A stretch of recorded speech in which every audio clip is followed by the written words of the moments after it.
मारो इसे और मारो इसे, ये इसी लायक है। अरे मारो यार। सरपंच जी, कालिया को चोरी करते हुए हम सब ने रंगे हाथ पकड़ा है। अब इसे गांव से बाहर निकाल देने में ही हम सबकी भलाई है। तो देर किस बात की है, अभी इसे धक्के मार के इस गांव के बाहर का रास्ता दिखा दो। अरे सरपंच ऐसा मत करिए, मुझे एक मौका और दीजिए, मैं दोबारा कभी चोरी नहीं करूंगा। लेकिन गांव वाले उसकी एक नहीं सुनते और उसे मार मार के गांव की सीमा के बाहर निकाल देते हैं। मेरी कमर दर्द के मारे मेरी जान निकली जा रही है। कमबख्तों ने जम के धुलाई की है मेरी। अरे भगवान करे इनके गांव में भूचाल आ जाए, धरती फट जाए और सब गांव वाले उसमें समा जाए। चलते चलते कालिया जंगल में पहुंच जाता है। उसे वहां एक प्रयोगशाला दिखाई देती है। अरे इस जंगल में ये अजीब सा दिखने वाला घर किसने बनाया है, चल कर देखना पड़ेगा। कालिया प्रयोगशाला के पास चला जाता है। दो वैज्ञानिक प्रयोगशाला में बातें कर रहे होते हैं। बधाई हो डॉक्टर चमन, आखिरकार हम दोनों ने मिलकर एक ऐसी घड़ी का आविष्कार कर लिया है जिसे पहनकर कोई भी इंसान गायब हो सकता है। हाँ, तुमने बिल्कुल सही कहा डॉक्टर जर्माटो। अब कल सुबह ही हम इस जंगल से निकल जाएंगे, लेकिन उससे पहले आज रात के खाने का बंदोबस्त करते हैं। हाँ, मुझे तो बड़ी जोरों से भूख लगी है, चलो चलते हैं। दोनों वैज्ञानिक वहां से चले जाते हैं। उनके जाते ही कालिया प्रयोगशाला में दाखिल होता है। अच्छा, तो ये बात है। कालिया बड़े से कांच के अंदर रखी घड़ी को बाहर निकाल लेता है और अपनी कलाई पर बांध लेता है। फिर घड़ी में लगा बटन दबा देता है। कालिया को एक जोरदार झटका लगता है। कालिया अपने आप को आईने में देखता है तो उसका पूरा शरीर पूरी तरह से गायब हो चुका होता है। अब तो जो चाहे वो कर सकता हूँ। सबसे पहले मैं उन सभी को सबक सिखाऊंगा। गांव वालों, मैं आ रहा हूँ। कालिया गांव की ओर चल पड़ता है। थोड़ी देर के बाद दोनों वैज्ञानिक वहां आते हैं। अरे ये क्या, लगता है कोई हमारी घड़ी चुरा कर ले गया है। ये देखो पैरों के निशान। अब क्या होगा, अगर वो घड़ी किसी गलत हाथों में पड़ गई तो अनर्थ हो जाएगा। तुम चिंता मत करो, हमारी घड़ी में जो बैटरी लगी है ना, वो सिर्फ 24 घंटे चलेगी। उसके बाद वो घड़ी काम करना बंद कर देगी। उधर दूसरी तरफ गांव में सरपंच अपने घर में सो रहा होता है। तभी एक आहट से उसकी नींद खुल जाती है। अरे कौन है वहाँ? बड़े मजे से सो रहा है, आज मैं तुझे नहीं छोड़ूंगा। कालिया पास में पड़ा डंडा उठाकर सरपंच की पिटाई शुरू कर देता है। ये ले, ये ले, तू इसी लायक है, ले। आप मर गए। अरे ये क्या हो रहा है? अरे कोई बचाओ मुझे, मेरे घर में भूत आ गया है। सही कहा, मैं भूत ही तो हूँ, ये ले। अरे भूत जी, मैंने आपका क्या बिगाड़ा है, मुझे छोड़ दीजिए। आपको क्या चाहिए? तेरे घर में जितना भी पैसा है ना, मुझे ला कर दे दे, तब मैं तुझे छोड़ दूंगा और यहाँ से चला जाऊंगा। सरपंच अपनी तिजोरी से पैसे निकालकर एक बड़े कपड़े में बांधकर जमीन पर रख देता है और कालिया वो सारा पैसा लेकर वहां से चला जाता है। दूसरी तरफ जमींदार गांव के चौराहे पर खड़ा कुछ लोगों से बात कर रहा होता है। इस कमीने जमींदार ने भी मुझे बहुत पीटा था, इससे भी बदला लेना तो बनता है। हाँ? जमींदार अचानक अपने आप को चांटे मारने लगता है। अरे भाई ये क्या हो रहा है? जमींदार साहब, अब ठीक तो है ना? अरे मुझे नहीं पता भाई।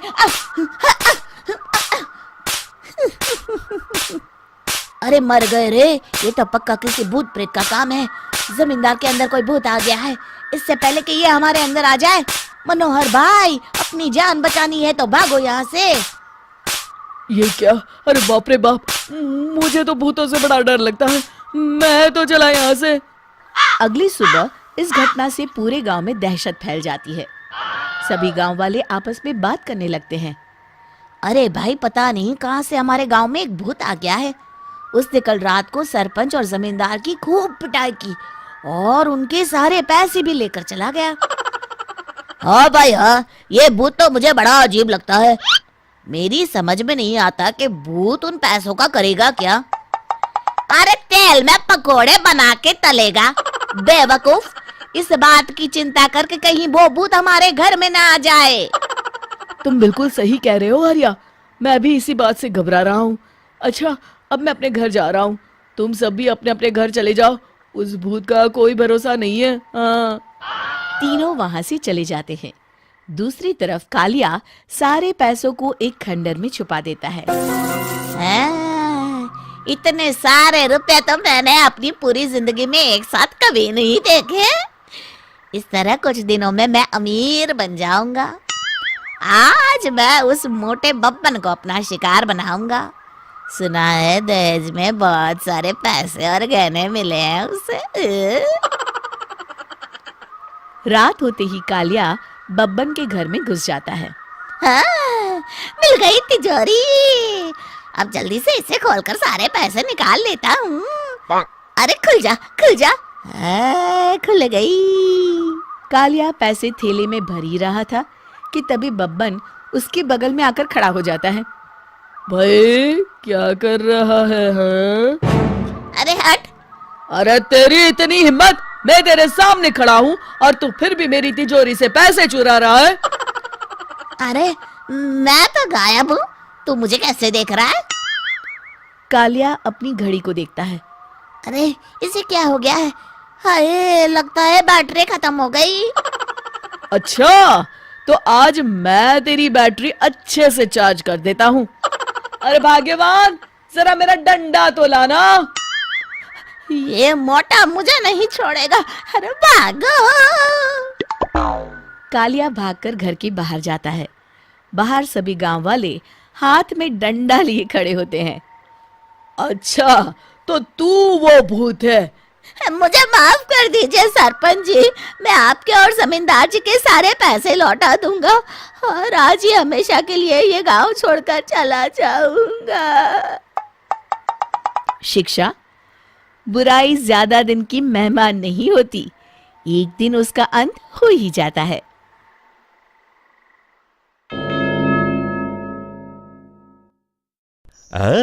क्या खुशबू है रसगुल्लों की। सच में चंपक चाचा के हाथों में तो जादू है। वाह वाह, क्या मिठाई बनाते हैं।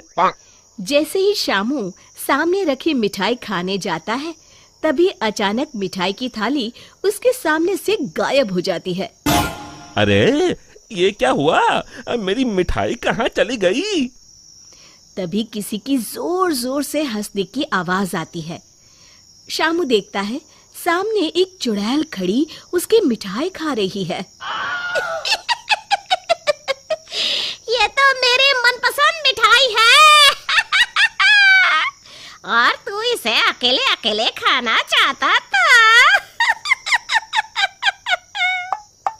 अरे चुड़ैल दीदी, सारी मिठाई अकेले खा जाओगी क्या?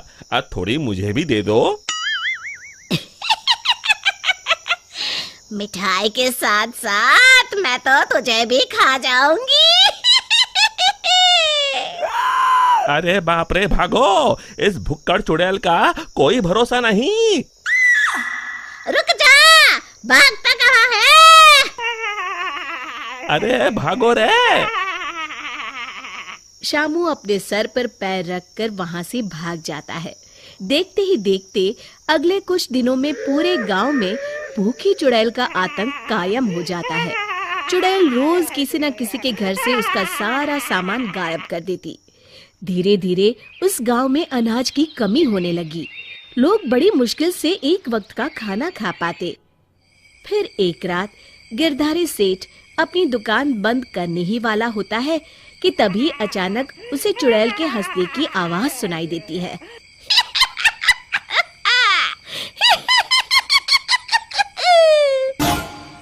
अरे मर गया रे, ये चुड़ैल कहाँ से आ गई? कहीं अनाज के साथ साथ मुझे भी ना खा जाए। जान है तो जहान है, मुझे अपनी जान बचा के यहाँ से भाग जाना चाहिए। और फिर गिरधारी वहां से भागकर एक पेड़ के पीछे छुप जाता है और उस चुड़ैल को देखने लगता है। तभी चुड़ैल गिरधारी की दुकान के सामने आ जाती है। यहाँ तो बहुत अनाज है, आज तो मजे से खाऊंगी। फिर चुड़ैल गिरधारी की दुकान का सारा अनाज अपने साथ लेकर चली जाती है। हे भगवान, ये पेटू चुड़ैल तो मेरा सारा गोदाम खाली करके चली गई। अगली सुबह शामू गिरधारी सेठ की दुकान में अनाज खरीदने आता है। कैसे हो गिरधारी चाचा?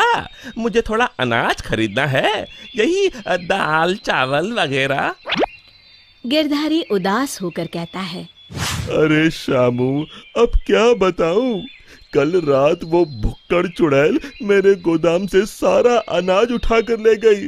अब तुम लोगों को बेचने के लिए मेरे पास बिल्कुल अनाज नहीं है। तभी वहाँ चंपक हलवाई के साथ साथ और भी गांव वाले आ जाते हैं। अरे गिरधारी भाई, क्या बताऊं? कल रात वो चुड़ैल मेरी दुकान पर आकर मेरी सारी मिठाई ले गई। चुड़ैल की तो ऐश है, कितनी मिठाई खा रही है। हे भगवान, कितने दिन बीत गए, मुझे तो मिठाई का एक टुकड़ा भी नसीब नहीं हुआ। मैं तो कहता हूँ इस चुड़ैल को सबक सिखाने के लिए हमें ही कुछ करना पड़ेगा। तभी चंपक कहता है, अरे भाई, तुम बिल्कुल ठीक कहते हो। मैं तो इस चुड़ैल से तंग आ गया हूँ। कल उस चुड़ैल के डर से मैं तो रात भर अपने घर नहीं गया।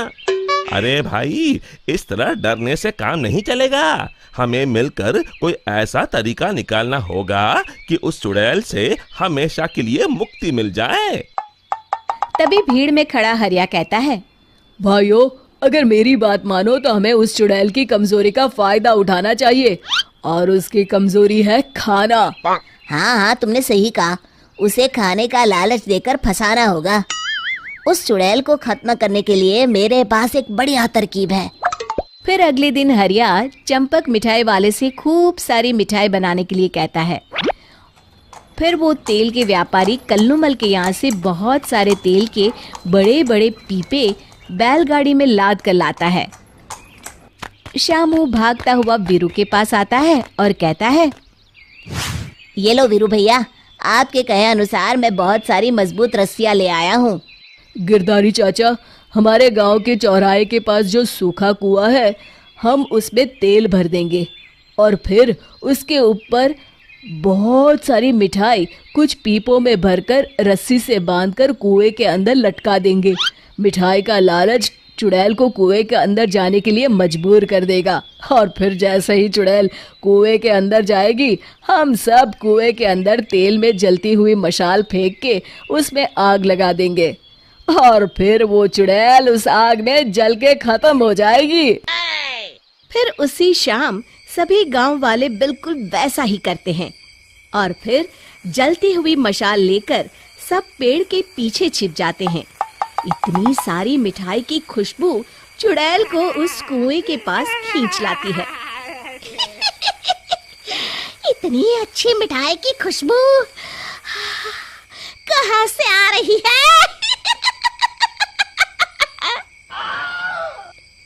तभी उसकी नजर कुएं के अंदर लटक रहे मिठाई के बड़े बड़े पीपों पर पड़ती है।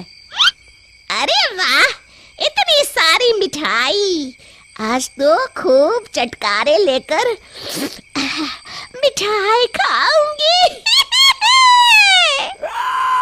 अरे वाह चंपक चाचा, तुम्हारी मिठाइयों ने तो अपना काम कर दिया। चुड़ैल उन्हें खाने के लिए उतावली हुई जा रही है। सच में तुम्हारे हाथों में तो जादू है। कोई कुछ नहीं बोलेगा, सब चुप रहो। उस चुड़ैल को जरा सा भी शक नहीं होना चाहिए। अब देर किस बात की, जल्दी से कुएं के अंदर जाके सारी मिठाई चट कर जाती हूँ। इतना कहकर चुड़ैल कुएं के अंदर चली जाती है। तभी मौका पाकर सभी गांव वाले कुएं के पास आते हैं और तेल डाल के जलती हुई मशाले कुएं के अंदर फेंक देते हैं। अचानक कुएं में भीषण आग लग जाती है। मर गई रे! ये आग! चुड़ैल ऊपर दिखती है, उसे सभी गांव वाले दिखाई देते हैं। मेरे साथ धोखा! मर गई! और इस तरह गांव वालों ने अपनी सूझबूझ से उस चुड़ैल का अंत किया। शिक्षा, केवल बुद्धिमानी से ही हम हर जंग को जीत सकते हैं।